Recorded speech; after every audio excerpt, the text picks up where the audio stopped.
Halo geng, apa kabar hari ini? Semoga sehat selalu ya. Tidak kekurangan suatu apapun, dilancarkan rezekinya dan dimudahkan semua urusannya. Bagi yang sakit, semoga cepat sembuh geng. Langsung saja kita ke alur ceritanya. Pria jadi karena kedatangan seorang wanita yang ternyata adalah seorang petugas polisi. Dia langsung dikeroyok dan mereka pun berkelahi.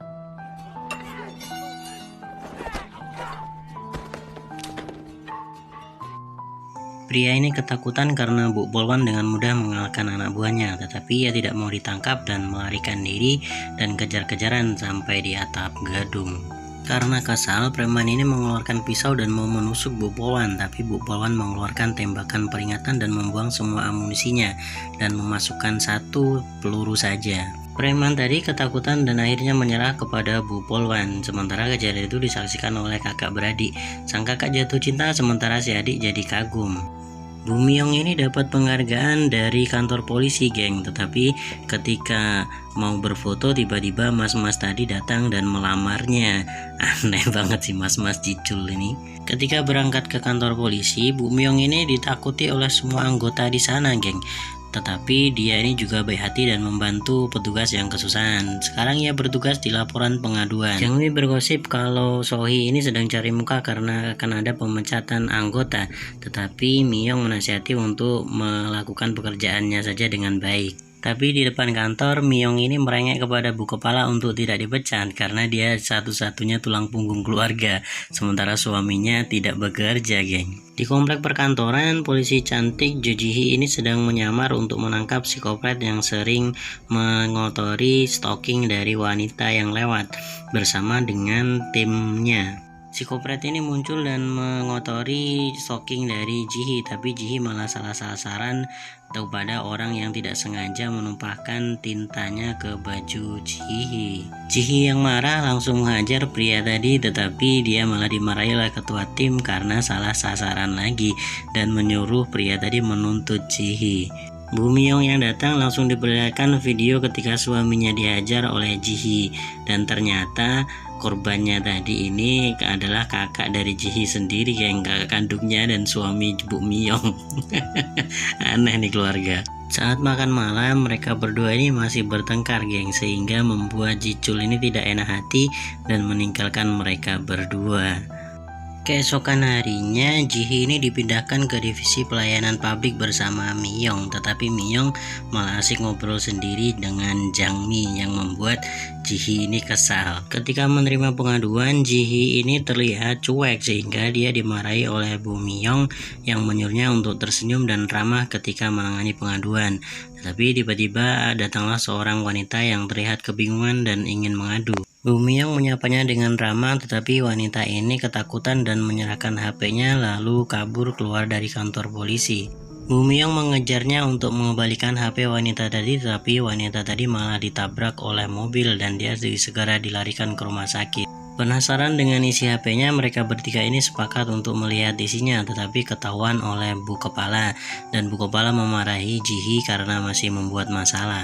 Setelah dilihat isinya, ternyata ada foto wanita tadi yang tanpa pakaian yang lengkap, sehingga Jangmi teringat akan kasus baru-baru ini yang ada kejahatan ketika week ya, dia direkam dan disebarkan ke dark web. Video tadi tidak langsung diupload tetapi menunggu 30.000 like agar bisa viral ya, dan si korban tidak punya pilihan lain karena malu dan mencoba bunuh diri. Ji-hee lalu menemui ibu wanita tadi dan mencoba mencari informasi tentang pacar atau orang yang dia kenal, tetapi sang ibu tidak tahu apa-apa tentang anaknya. Ji-hee lalu diberitahu oleh pihak dokter kalau ditemukan zat seperti narkoba dan juga obat bius. Temannya Sojin juga memberitahu kalau itu semua terjadi karena kesalahannya yang sudah mengajak Sojin dugem di sebuah klub malam ya, dan Sojin tiba-tiba menghilang. Jangmi ini akhirnya sadar kalau mereka ini bukan cuma orang iseng tetapi sebuah organisasi, dan ketua tiba-tiba datang dan menanyakan Jihi yang tidak ada. Jihi rupanya meminta tim cyber untuk menemukan admin dari situs porno tetapi tidak ada harapan, sehingga dia mendatangi tim polisi wanita untuk melacak kasusnya tetapi malah dimarahi. Setelah dapat informasi tentang bar yang biasa didatangi Sohee, mereka ini akhirnya memutuskan untuk menangani kasus itu bertiga secara diam-diam, geng. Bumiyong lalu menyuruh Jangmi untuk menggunakan keahliannya yang mengotak-atik komputer ya, dan menghack kamera CCTV untuk menemukan Sohee pada saat sebelum kejadian, dan mereka akhirnya menemukannya. Sayangnya plat mobil yang mereka pakai itu palsu sehingga Jangmi susah menemukannya, tetapi Jangmi tidak mau menyerah dan melacaknya terus sampai mereka berhasil mendapatkannya, dan tiba-tiba Bu Ketua juga datang. Beruntungnya Jangmi ini sudah berhasil mengamankan lokasi terakhir mereka, tetapi dia meminta imbalan karena sudah berhasil, geng, dan Jihi berjanji akan mengenalkannya pada seseorang. Setelah mendapatkan alamat lengkapnya, Jihi ini langsung menuju ke sana dan meminta rekaman CCTV kepada penjaga atau staf hotel yang ada di sana. Tiba-tiba datanglah seorang pria berbaju oranye yang membawa kamera mulai dari yang besar sampai yang paling kecil sehingga Jihi curiga kepadanya. Jihi langsung mengejar pria tadi tetapi kesulitan dan sempat kehilangan jejaknya. Jadi dia menelepon Jangmi untuk membantu dari CCTV, tetapi Jangmi sendiri dipantau oleh Bu Ketua. Pria ini lalu merampas skuter milik seorang anak kecil, tetapi Bumiyong datang dengan mengendarai skuter yang lebih canggih sehingga dia berhasil menangkap pria tadi ya. Pria ini ternyata preman yang ditangkap Bumiyong di awal film, geng, dan hobinya sekarang cuma mengintip. Tetapi ketika diperlihatkan video, dia mengatakan kalau Sohee sebenarnya tidak mau, tetapi dia terkena pengaruh obat yang baru-baru ini muncul dari wilayah tentara AS sehingga yang memakainya itu akan bahagia tetapi tidak sadar selama 30 menit.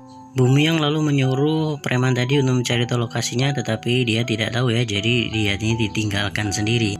Mereka berdua ini akhirnya menyamar dengan membeli pakaian Hawaii dan langsung ke kedai toko tato dan menanyakan tentang parfum magic. Tentu mereka tidak tahu, tetapi Bumiyong ini memperagakannya. Saat akan ditato, Jihi ini berteriak minta parfum magic, jadi si penato membawakan pengharum ruangan dan mereka langsung menutup hidung, tetapi karena itu cuma pengharum ruangan, akhirnya Jihi ini ditato dengan tulisan FBI. Karena kesal, Jihi mau menato Bumiyong dengan tulisan NYPD, tetapi ketika bertanya tentang parfum magic, mereka langsung ditodong pistol oleh penjaga tato dan juga penjual baju.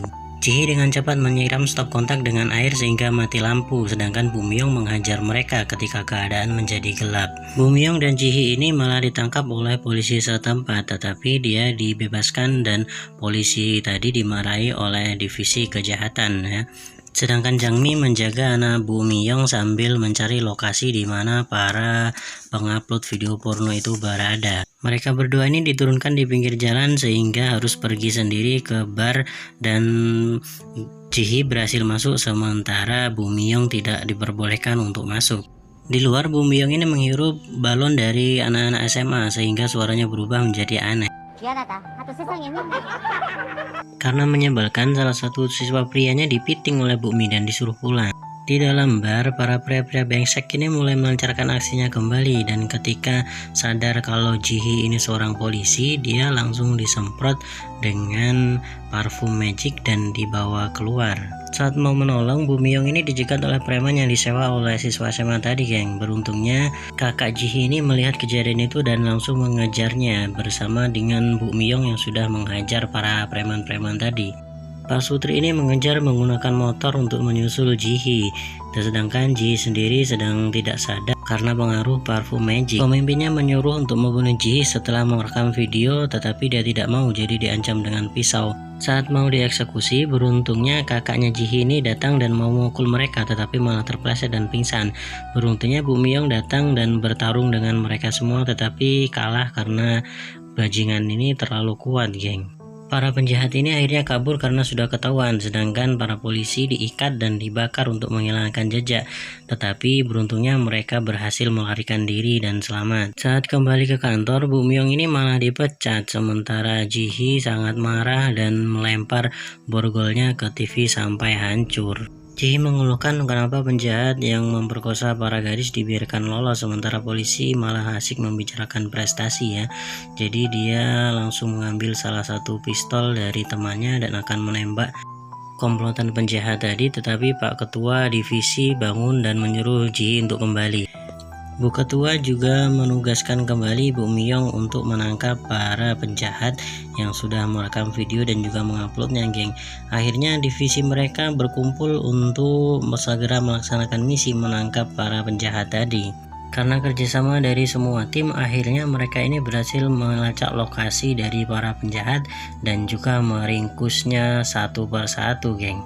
Berkat informasi dari Bu Ketua dan juga Jang Mi, akhirnya Bu Miyong dan juga Ji ini berhasil memojokkan salah satu penjahatnya dan menangkap salah satunya. Tetapi Ji ini malah kehilangan jejak dari ketua penjahat. Entah bagaimana Bu Miyong ini malah menemukannya terlebih dahulu, jadi mereka bertarung. Tetapi Bu Miyong sedikit kewalahan dan berhasil disandra oleh ketua penjahat ini.